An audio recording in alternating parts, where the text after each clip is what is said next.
You must have a story like that. I know some preternaturally bold men who seem to be able to ask out every girl and not matter one way or the other whether they said yes or no. Every one that said no was a heartbreak, a moment of pure torture for me. But I'm sure all of us have felt that. So intimacy is dangerous. You ask someone to say you're okay in the world. You're telling someone, I want to be close to you, and they say, no, you stay right over there.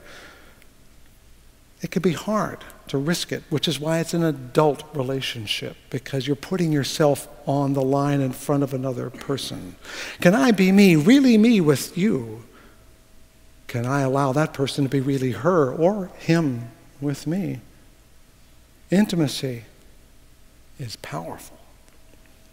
Now, of course, as I mentioned before, a generation ago, intimacy was all the rage and marriage therapies. You know, we baby boomers, I'm one of them, we've been driving the culture since the moment we arrived. All of our neuroses become the national neuroses. So marriage things were all the rage 25 years ago when we were all newly married. And there were books like the one I mentioned.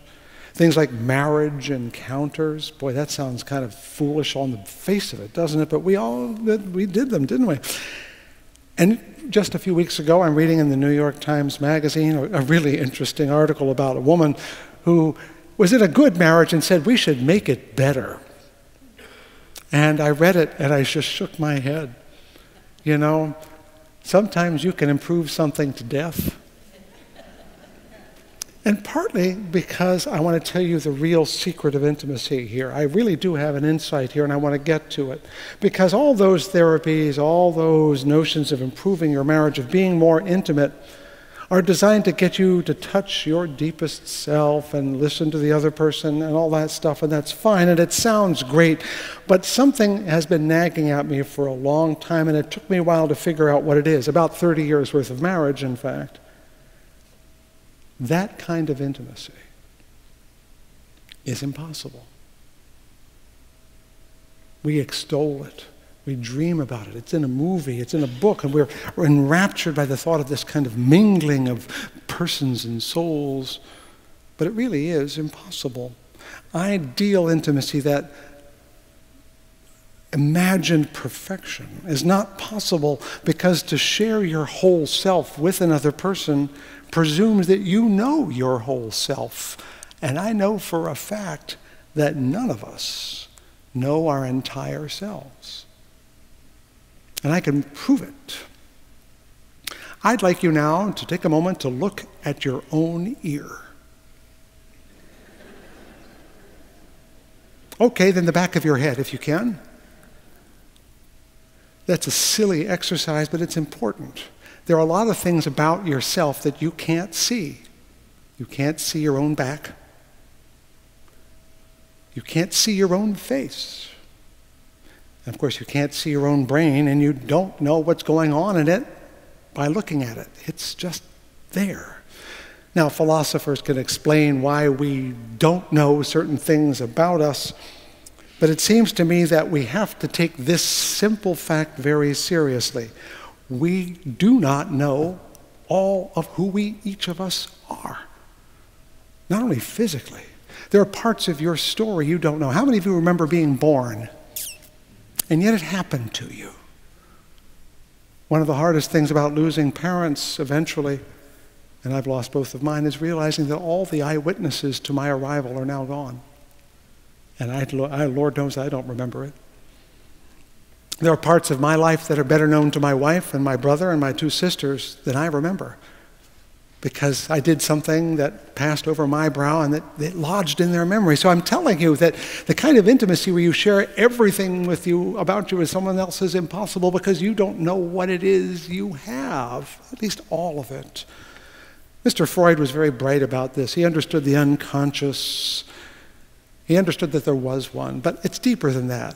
Even your consciousness can escape your view from time to time. You ever driven home and wondered how you got there? Where were you during all of that?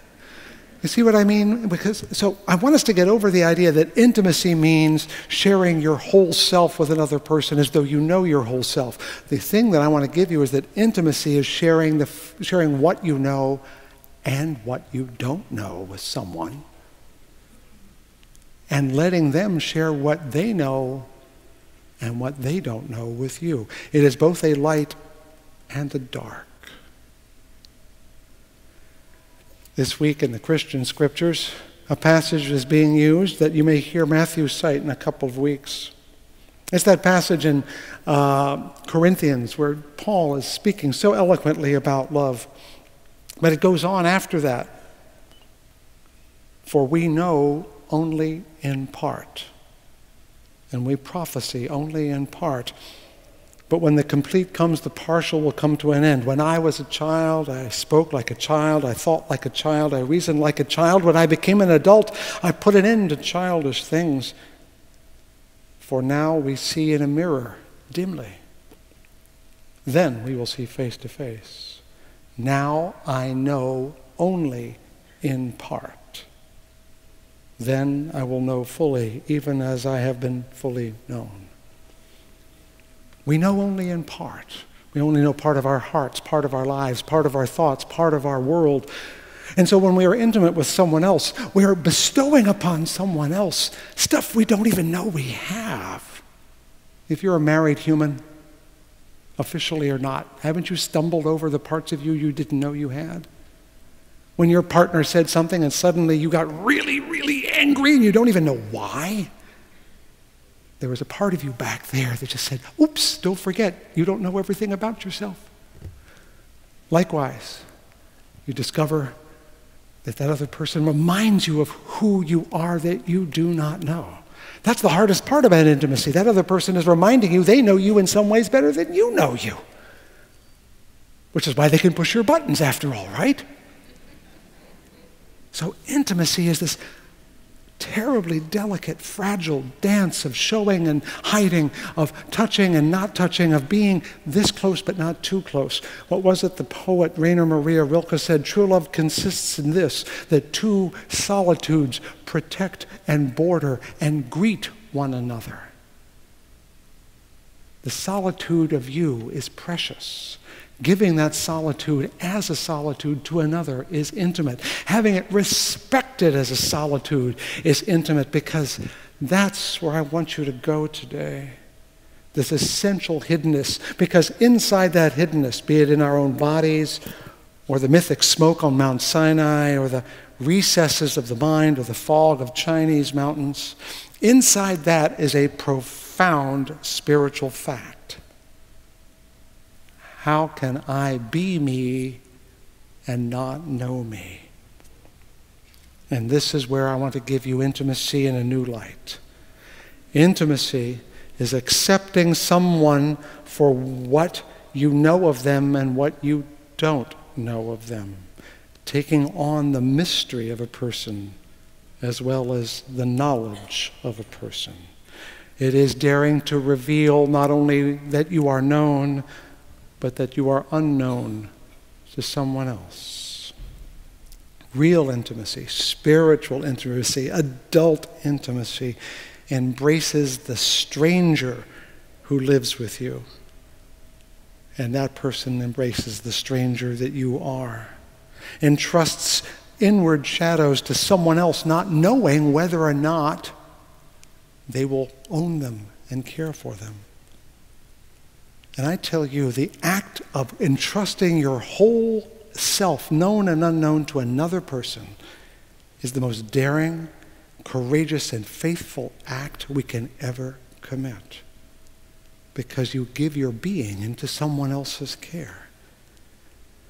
So I'm telling you, you who are married, you who are unloved, you who are seeking love, you who have friends who care about you, that moment of friendship, that presence of love, that power of intimacy is the most holy thing you have, and you do it every day. In a world that is saturated with people wanting miracles and magic, I think there can be no greater miracle than the intimacy we have with each other every day. Amen and amen.